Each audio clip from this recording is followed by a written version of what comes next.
by the time my mom went, in answer to your question, it didn't really trigger feelings about my dad. I think my dad was it was just such a different whole thing. And I had such a different relationship with her. So these were just very separate experiences. If anything, you think about it when you're like, oh my God, both of them.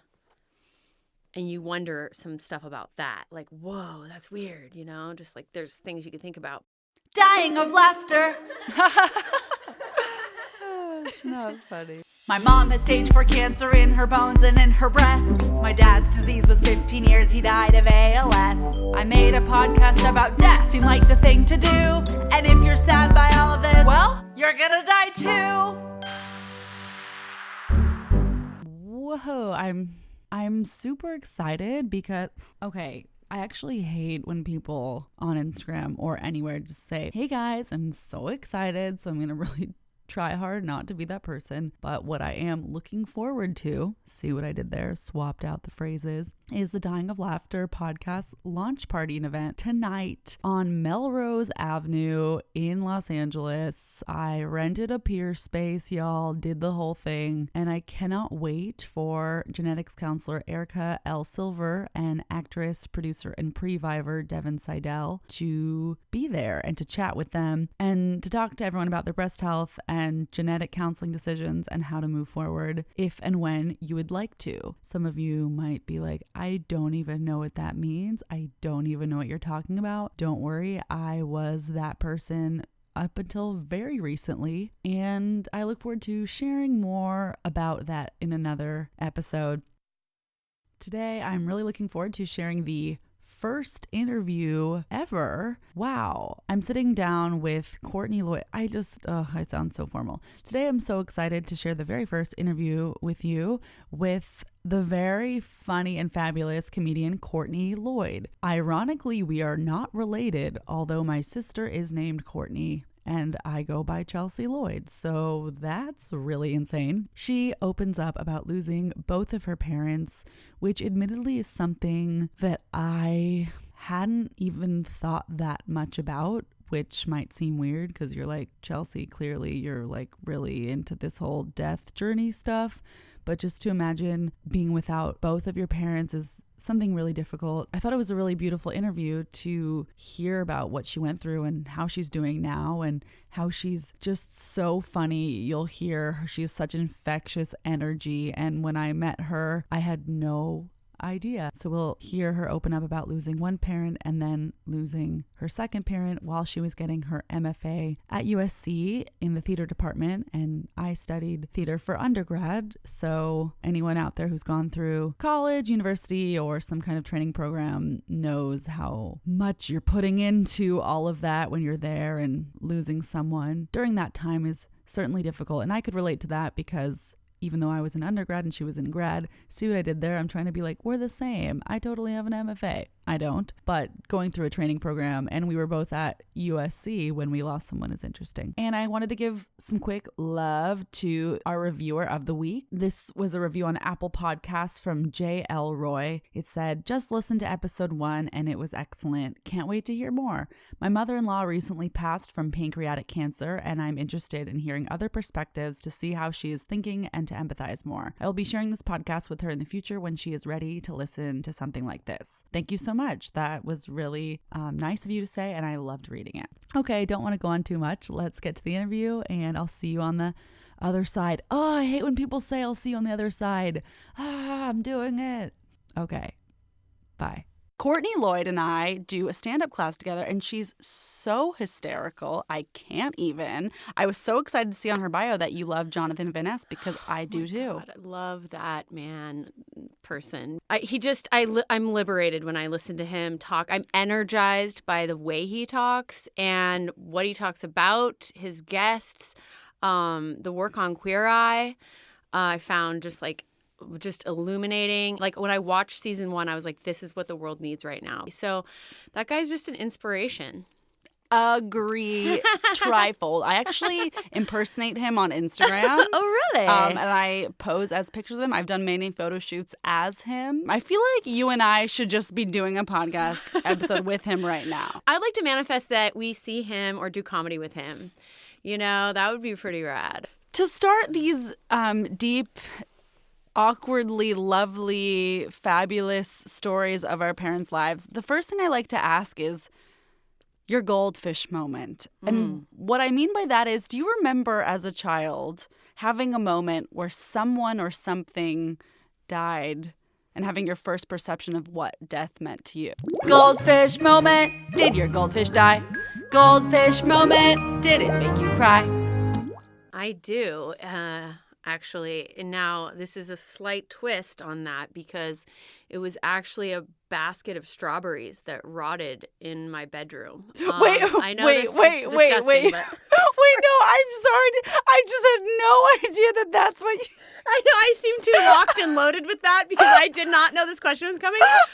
But, Charles, who else and I we know each other and connected because there is this long pondering on death. This does go way back for me. Literally, I was probably 8 or 9. And I remember that I had brought a basket of strawberries up from the kitchen, like you do. And I had them in my room and I was eating them. And then I think just a kid, you're just a kid. So you bring strawberries to your room and you forget about them. So no, they were just sitting there. And so then I went out and, played for, I don't know. Anyway, a day or two passed and strawberries are pretty fast to rot. So these started to get moldy. And I sound like a disgusting child. Okay, maybe I was, but I was left to my own devices a fair amount. And they started to turn and they're molding and stuff. And I just remember at that time thinking about death. And I just remember everything dies and people die. And you know what? Oh, shit. It's just dawning on me that I know that I watched a lot of Holocaust footage with my dad when I was a kid. It was kind of too soon. And I remember seeing the bodies stacked and my dad describing it all to me. So I don't know if it was maybe that strawberry thing happened at the same time. Because I remember I was visiting at that time. I would go to stay at my dad's on the weekends and then with my mom during the week. And maybe I'd watched one of those Holocaust movies on the weekend. And definitely I was considering a lot about death. So I think it was probably because I was really young when my dad talked to me and told me all about the Holocaust. Interesting. And was he Jewish? Yeah. Okay. And he just, I remember being scared after that. First time when he told me all about it, and I was like, can I sleep in your bed tonight? Because I was just totally frightened. But it also connected me with my culture, because I think that, and I think it brought compassion into my life, because I think at that time, at a very young age, I thought that's messed up. People shouldn't be killed for something that just for being different or for believing in a different way than others. And so in a way, though, it was kind of early to see Holocaust footage, probably when I was, 8 or 9. I think it actually grew my heart. That's really beautiful. Yeah. So anyway. Yeah. Holocaust movies and strawberries. Delightful. Oh my gosh. Oh. Well, that's just so endearing. I'm sorry, the strawberries. That's just so cute. That's just so endearing that as a child, you're like, where'd my strawberries go? Well, and go? I remember just thinking, that's it. So that's what happens. You live and then you die, because just like the strawberries, we just die and it's over. Mm-hmm. And that I remember scaring me. Really freaking me out as a kid, because I didn't have a religious affiliation. I felt culturally Jewish, but I didn't have any Bible story that told me that when I die, XYZ is going to happen and I'll go to heaven or I'll go, I didn't have that. So I remember having this scary meditation on death, laying in my bed as a child and thinking, so when it's over, when I'm the strawberry that dies and I'm done, then I'm just gone. And I had the most frightening moments laying in my bed just thinking, and when I'm gone, I'm gone. And it was so scary. Aww. So poor that's where we Courtney put it. I Lloyd. Poor Courtney Lloyd. I know. Oh, the little Holocaust strawberry girl. Oh, shit. Okay. On that note, don't miss Schindler's List if it gets shown again in your area. Check it out, everybody. Wow. Okay. Well, a lot to unpack.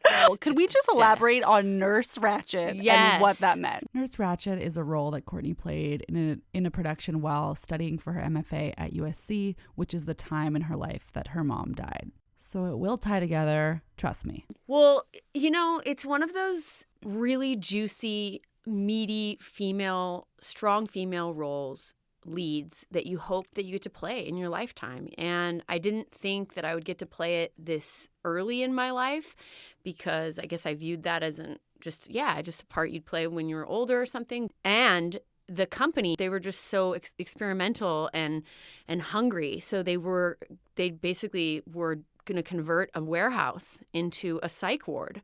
And so when I went to the callback, I met them at this warehouse. It sounds so weird, but it's here in Burbank, actually.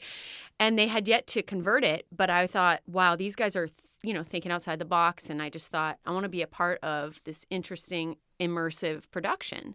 So when people came to our show, they got like a medical wristband, like when you get an entry into a hospital, and you got a hospital gown, and you like became a patient in our ward for the first hour of the show. So that immersive element was so interesting to work with, to have people come in and really become a part of the show for an hour. And then we would start the actual production. And at that point, people are, just so engaged. And we just basically had a style of like, I know you're here, I'm here. So just the removal of the fourth wall. So you recommend immersive theater to other actors, it sounds like. That's a takeaway here. I think it's a great experience as an actor to break down that fourth wall, to interact with people. I think there's a lot under the umbrella of what is immersive, to the point which I don't even know.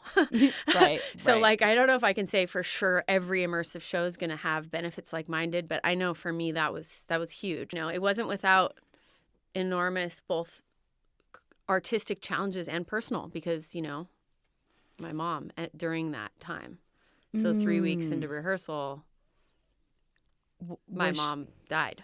She died 3 weeks into rehearsal. Yeah, so sorry. Dun, dun, dun, dun. That's where you put the music in. Well, we were going to get there anyways. I was like, I don't want to segue you. It's okay. Your show. I just want to tell you that did happen, and it was very, very intense. Well, thank you so much for opening up about that, because, hey, we both knew it was coming. We both knew the train. I was going to say we both knew the train was coming, but then I thought about death and how that might offend someone. So I didn't say it. Yeah. But I also did. But we did, yeah. Choo choo. Okay, Choo choo. So I'd love to hear a little bit about how your dad passed away and how your mother died as well. Yeah. No pressure. No. It's just when you say it, like that, it suddenly hits you. You're a fabulous rock star and going to impact so many people. So thank you. Oh man, well, I'm glad to do it, and thanks for asking me. And yeah, it is crazy because it did happen within the course of 2 years. So I think that was what was like extra intense about it. My dad had cancer for 8 years. And so, we had time to, it was frightening at first because, first of all, he lived way longer than they expected. And so we were just kind of absolutely just sick with fear at first, because we just, you don't know how much time you have with that person. And we were so, of course, the mixture of extreme sadness and fear. But, of course. But we just started living bigger every day. And Dad, I remember just him, he like started doing meditation. He like went and got lessons on how to like help him meditate and how to like, and I think he just tried to slow down and like learn how to be in the moment and enjoy each moment more. And by way of him doing that, of course, I did too. And we just, I think, really started to really cherish each other in every day. And then we just did as much as we could. My dad was a great cheerleader, so he would, and he was a person who always would see 5 years. He could see 5 years. I'm like that person who's like, there's no tomorrow. We have to do it today. But my dad was always like foresight person. Like he'd be like, well, so let's talk about 5-year goals or, stuff like that. And so he helped me sort of just like get some goals and plans, and then we would chip away at them together, and it was exciting. And then, we had a good run, and Dad would have good reports and bad reports, and that's a big emotional roller coaster. Absolutely. And you just kind of are excited for the times when you have a moment where everything's cool, but you also know that at any moment or the next checkup could be bad. So my dad also, he just lived on he had 3 trips planned when he died. He was a guy who's like, I got my next plan but it just finally just came and pummeled him, and he, you know, like he got knocked down there at the end, and it was awful. But I was with him to the last moment, which was also very intense. I mean, just literally we were together. My dad's girlfriend is a nurse, and she helped him and to go to the other side, so to speak, and we were all three together, and but you know, prior to that, because that part's just sort of way too, it's like a whole other thing, but all I can say is like it was crystal clear how we felt about each other. We had ample time to tell each other all the important stories and important things and confirm our love, and in a way, though, you know, it sucks, but if someone's gonna go, I felt like we had the chance to really like we were so clear about our relationship. And Dad didn't want a service, and so we had like this fun little party at the house that we, you know, didn't call a service, and we played all his favorite songs, and we had all of his friends over. Aw, And that's awesome. I mean, in the weeks prior to his death, like his friends were just surrounding his bed. I mean, we had to like stop it at a certain point because he just got too tired. But these folks they're just coming over, just like all his friends, people he'd known his whole life, just come into the house. They wanted to sit at the bed and talk to him, and so all those people kind of knew. And then when it was actually time, then it was like everybody was kind of hands on deck. So everybody came over, and we had this great, like I said, this kind of like celebration. When my mom died, it was not like that at all because we were stunned. Because my mom, like, just, Wow. she had no known illnesses, and she just was like, That's so hard. yeah, she was just like reading her book and fell asleep, and that's how they found her. She just, because they had to do a Wow. welfare check because like her TV was on, and the neighbor was trying to reach her, and so yeah, very undisturbed, but you know, for all of us, it was really shocking. Absolutely. Because whereas, like I said, you know, with my dad, we had all this time, and What kind of cancer did your dad have? prostate. Prostate cancer. Yeah. Oh, gosh. I mean, you were so amazing. Seriously. I mean, the fact that this happened within 2 years of each other, I mean, like, seriously, someone listening to this could just feel so comforted to know that you're comfortable talking about this. I really want to reiterate that because, I mean, sometimes I have girls with my blog reach out to me, and when it's two at once I mean, you're an amazing person. Oh. I hope you know. Well, really. thanks. I mean, yeah. I mean, your jokes have been killing me at Lisa's class, and like, Did they kill you? I'm so sorry. I no, didn't want to. like they're just like, especially I think because I feel the fondness and love you have for your dad. Like what. Like that's why I think I like love those jokes, because I know that my dad would be laughing too. Do you know what I mean? Like, Yeah. I think that's why we can do that, or you can do that, and like, because you know you're at a certain point with it. And I think, you know, I'm sitting here talking right now about it in this way without like bursting into tears, because now I've had some time, right? So Mom, it'll be next month will be a year. Now, I'm not saying like you put me in some other day I might burst into, you know, because grief is like that. Absolutely. But I think that time does help you, and I think that's why I can talk about it like this today, because it has been a minute now, and I've had the chance to go through these stages of grief and all that, and yet grief is got its own timing, and you're just gonna have days, you know, where you cry, and then days you don't, and I just think that's just how grieving works. Did you find that when your mom died, it brought up feelings around your dad's death again? Did you find that it reopened a wound in some way? You know, being honest, like, just tell you the truth here, I think I cried every single day. I'm like getting choked up right now. For 365 days after my dad died, I literally cried every single day. And so I think that by the time when my mom died, so then that had been some months. So Dad's anniversary was like a year, and then so that was in November, and then my mom died, so November, and then she died so I had some time. So by the time my mom died, I mean, I'm not saying, like I said, I'll always miss and I'll always cry about my dad from time to time, I think, because I just think we had that kind of relationship.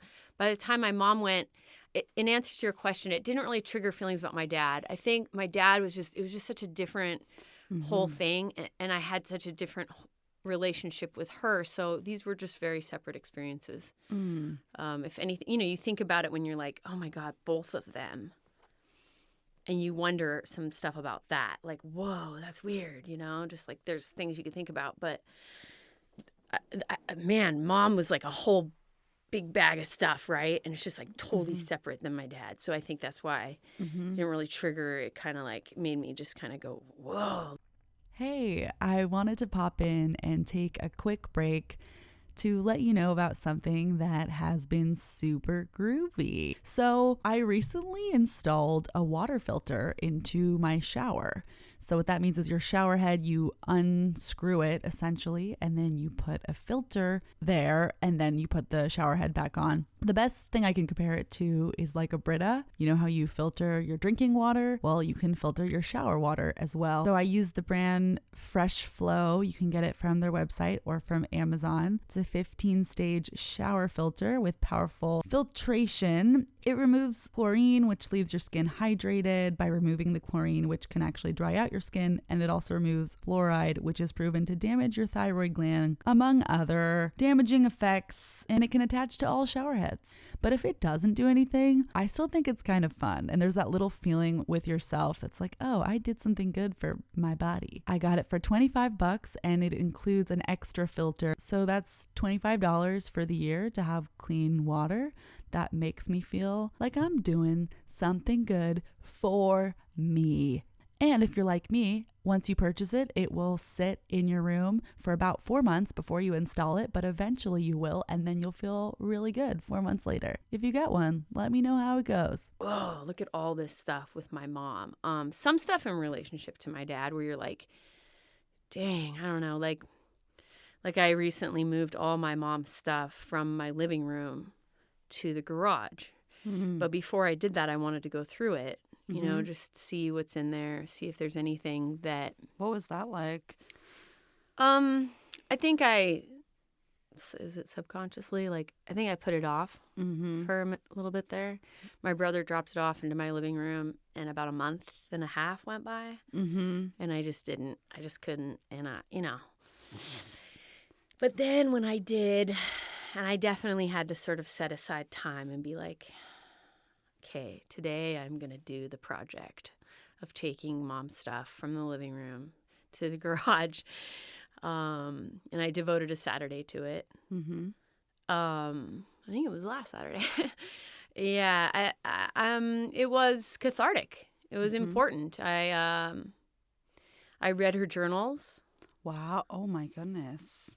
Because it's like, it's all in there. Like everything of a person's life. It's just all in there. And I think so, yeah, you see all the stuff. The journals were really illuminating for me. They really helped me. That's fantastic. I was going to ask, were you surprised? What was that like? Because for two reasons. One, because she left so quickly, right? So like I said with my dad, I had a chance to sort of like ask him anything that I needed to ask or find whatever out about him, his life. I mean, we went through a lot of pictures together and he'd tell me the story, but with my mom, because she just was gone, I didn't have the chance to like ask certain things or in a way, my mom was kind of mysterious to me. There was a lot of enigmatic quality to her. And I felt that way while she was alive. And I think that's why going through the journals was so helpful to help me understand her better. That's kind of really magical. I mean, I feel like a lot of people might not have something like that. So in a way, it's painful, but it's amazing. It's empowering. It's a lot of things. And so those journals, you still have those, and you can revisit them if you want. I couldn't part with any of that stuff. Oh, of course not. You know what I mean? It's like you go through, and the goal was like, is there anything to throw away? Not yet. I mean, I can't do it yet. Maybe down the line. I think that's why I was like, I'm going to go through and I'm going to put it in the garage. And then maybe like someday later, I'll go through it again and I'll actually be able to part with things. Have you seen Marie Kondo's The Life-Changing Art of Tidying Up show on Netflix yet? I'm just curious. I've pretty much just learned about it from other people. Okay. People just drop these important things from the Kondo series. Like, if if it doesn't spark joy, get Yep, rid of it. And with that, I totally cleaned my house. But I actually haven't seen the show. Well, there's an episode. It's episode 3 where the woman's going through her dead husband's belongings with her adult kids, and she's really emotional about what to throw away and what not to throw away. I actually recommended it to my mom, who still has not only my dad's stuff in her closet, but my dad is in an urn somewhere in the closet.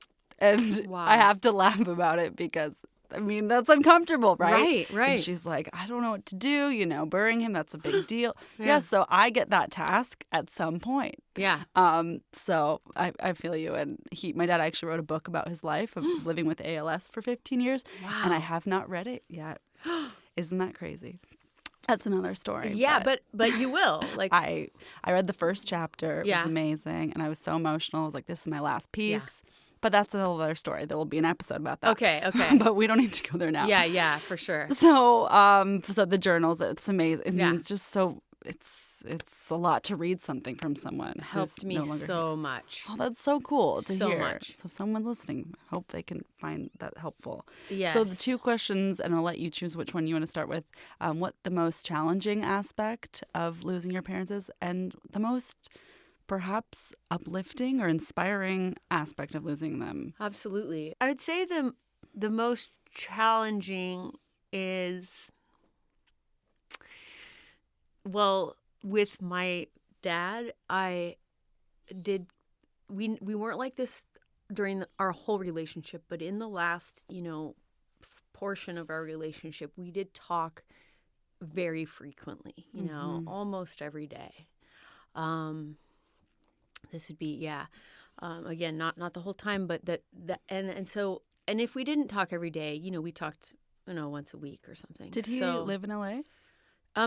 For periods of time. Okay. So that's kind of like why it was also intense, because like he would come and stay with me and then go get his chemo, and so so then it was like my dad and I were roommates, and those are great memories because we would go and like we just did a lot of fun stuff together that actually him being there to do those treatments allowed us to do just fun daily living stuff together. But that's also what made it super challenging, is the loss of, then that's when your dad becomes, your dad's not just your dad, it's your friend, because we were like doing daily life together, making food or trying a new restaurant, or just like, again, like he was such a cheerleader. So he'd come and see my shows, or he'd see the stuff I was a part of, or I'd talk to him about it, either before I did it or whatever. So having that touchstone, that was definitely the most challenging first part, was like, I can't call you today.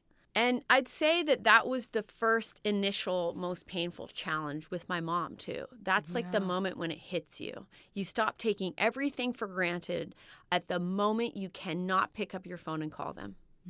And as soon as that hit me, with both my parents, but definitely also with my mom, who I had a difficult relationship with, but even with my mom, it was like, oh, fuck. And, sorry, that was the really horrible moment. So getting through that challenge of not having them on the daily, or when you wanted to call them, that's the most challenging. Absolutely. Yeah.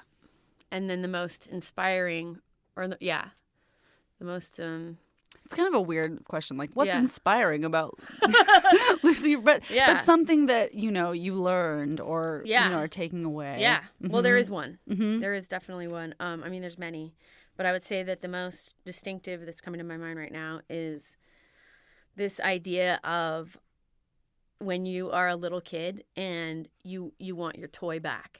Okay, right. And I'm not trying to, your parents, they're human beings, they're not toys. But it's just this idea of when you want something and you can't get it back.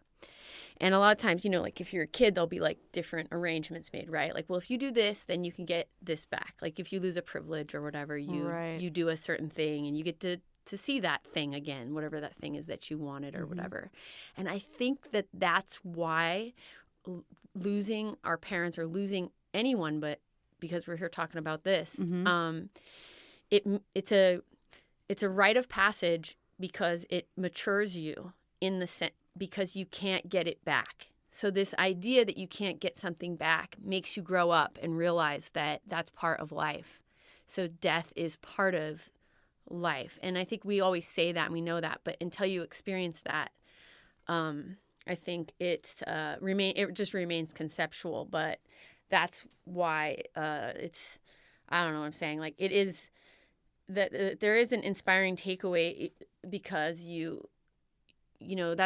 because growing up and maturing is like, it's hard, but it's good. Mm-hmm. I don't know. Like, I know this sounds so weird, but no, I guess I'm just like, yeah. I totally get it. You sound weird right now, but no. Yeah. I talked to my therapist this morning about missing deep, powerful conversations with my dad. And she was like, I think you still need to process that, that is something that you lost. Because I keep saying, oh, but I talk to other people in depth and that's okay. And she's like, no, I think you really are missing that. So I totally agree with what you're saying. Yeah. So then what do you do, right? And I think this is again, a positive to come from it is to step up and be that person for yourself. Mm-hmm. And that has been an interesting process, right? So if my dad was my cheerleader and he's gone, well, what are you going to do? Crawl into a hole forever because nobody's helping you to stay focused on your goals, or nobody's talking to you every day and affirming you or helping you. Mm-hmm. And I freaking had that a bit. I did kind of crawl into a hole. I was deeply depressed, but as time went by and as I kept kind of feeling my feelings and dealing with the grief and stuff. Mm-hmm. And then actually I started boxing. Oh, great. Well, so honestly, that helped pull me out. Honestly, exercise helped pull me out of my gnarly depression. Were you a boxer before? No. Were you athletic before? Tell us about that. I was athletic, but I wasn't. Actually, I had become I'd fallen out of the routine because of being deeply depressed. Sure. So let's see, November, Dad died, and some people like go real hard on exercise when they're going through a difficult time. Mm-hmm. I went like really hard on like cake and dried mango. Like that's so specific. Dried mango. You know what I mean? I just was like, I'm gonna just soothe this with sweets or something. And so I was by the time I finally got myself, back to the gym, I'd put on some weight because I think that's how I comforted myself with food during the difficult sort of months that followed after my dad's death. I was finishing up my master's degree at USC at that time. You were? Yeah. I didn't know that. You just dropped that one in there. You just dropped that. I went to USC too. Yo, what? We didn't know that. Yeah. So, what did you get your master's in? In acting. You did? I had no idea. Yeah. What, homegirl? Why isn't that in your bio? That's so I don't even know. Okay. I need to update that. Okay, well, I'm going to go back to your train of thought, but congrats on that. Thank you. Yeah, but so that's, of course, going to be the most difficult period, right? Because we were doing 3 plays at one time. Oh, my gosh. Yeah, wow. It was a lot. But my dad, we had studied the lines together the summer before, and, he was just so, wanted me to finish strong, and we had talked about that. And, of course, it was such a bummer that he couldn't be there to see me finish this goal that we had started together of, even just getting into grad school period was just such a thrill. And, just all that stuff that he'd been along the journey on. It's like, man, you can't make it to freaking graduation. Damn it.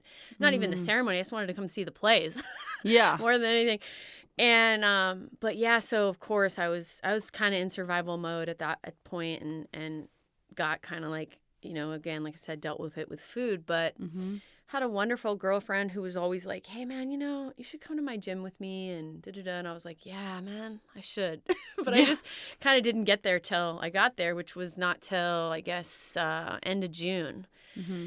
And that year that was following my dad being gone. And I got in there thinking I'm just going to do I'm going to start with some squats and I'm going to do, lift some weights or whatever. And when I got in there, the guy was like, here, you'll get these boxing gloves and you get these wraps. And I'm like, no, why? Whatever. You're I'm new. I don't know what that is. Well, he was just like, yeah, I think you should take class, too. And I was like, oh, okay. And I wasn't, in my mind, I'm thinking, I did not plan to take. I'm just here to try to I'm like, if I'm going to walk on the treadmill for a while, I haven't been doing anything.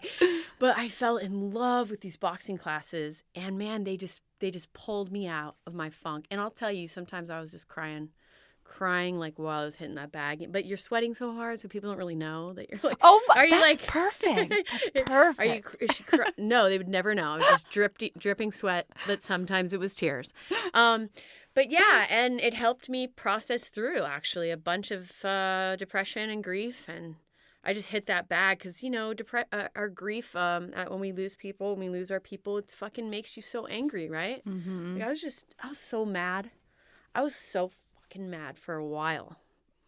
Thank you for saying that. I mean, yeah, it's so the it's honest like, truth. go hit that bag, man. Just let it out. Just rip that fucking bag apart, and you will feel better. And that's kind of like what boxing turned into, was just this humongous help for me to like work through my grief. Do you still box? Yeah. Great. I mean, I'm into that. Against doctor's orders, but no. Yeah, just because I have a lumbar issue, but so I had to kind of tone it down a little bit. I was really boxing a lot and my back hurt, but it's I'm so sorry about good. that. It's so good. So in the sense of what's so good, I'm curious, what advice would you have for someone who just lost both of their parents? Ooh. Just shit, man. You got to take your time. It's going to just be its own journey. There's just no easy answers with loss. There's just kind of like, and I've heard people say this before, and I feel it's kind of true. There's really nothing that you can say, or that one could say to someone, or that anyone could say to me. I mean, I guess they could say, like, I liked your dad so much, or I was so fond of your dad, or something like that might make you feel. It just, nothing feels good, kind of. Yeah. I mean, I guess people say like, I'm sorry for your loss, all those thoughts. I never took those. I know people's intentions are so like loving, and you know what I mean? And so you take that loving intention that of what anyone ever says, but you can't. I also found myself like just in a state that I guess I just had to sort of process through myself. So I would just say, be patient with yourself, be gentle and loving with yourself, do a lot of self-care. Mm-hmm. Again, I was kind of like eating my feelings. So I wouldn't say I had the best advice for right after, because I was just so busy with the plays. But in a way, I would say that those plays helped me. Just like being in the middle of Cuckoo's Nest helped me. It anchored me to the earth, because I think that when you have extreme loss with people that you love the most in your whole life, like you've never loved anyone more than you loved that person, and you lose that person, you might also want to go be with that person, if you know what I mean. And you got to be anchored. You got to find things that anchor you deeply down into being here, because your people want you to shine, and they want you to do well. They want you to thrive. And so even though it's tempting, or it's hard to not go into a deep depression, and all I can say is I did that, but I pulled myself out.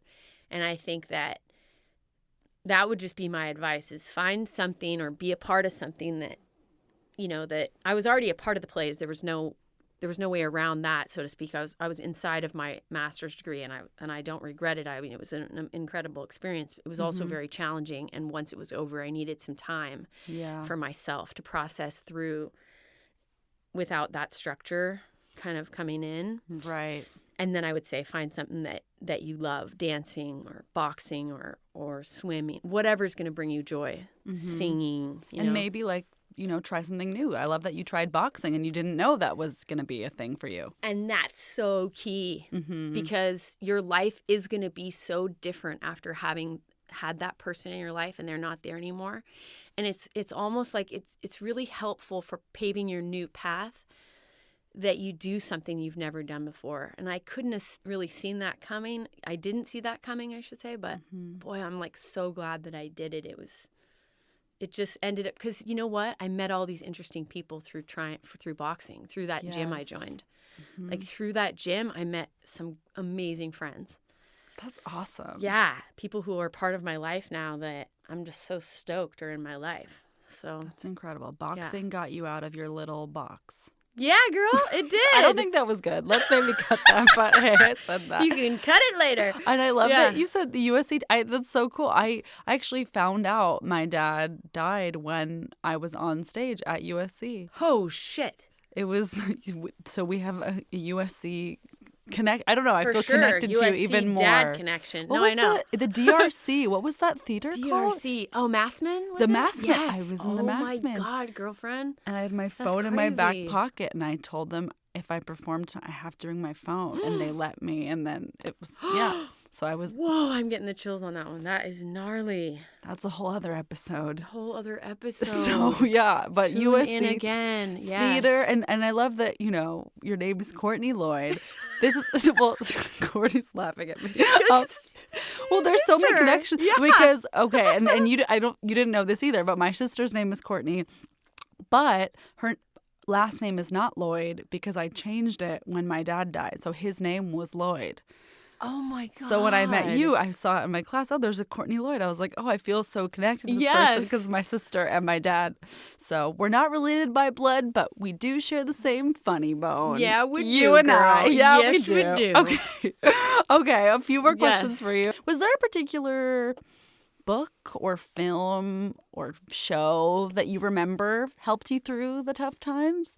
I mean, doing stand-up and taking Lisa's class and she recommended this book, which is like The Game of Life and how to play it. That's been super helpful to me. But I would say that's coming now after some time.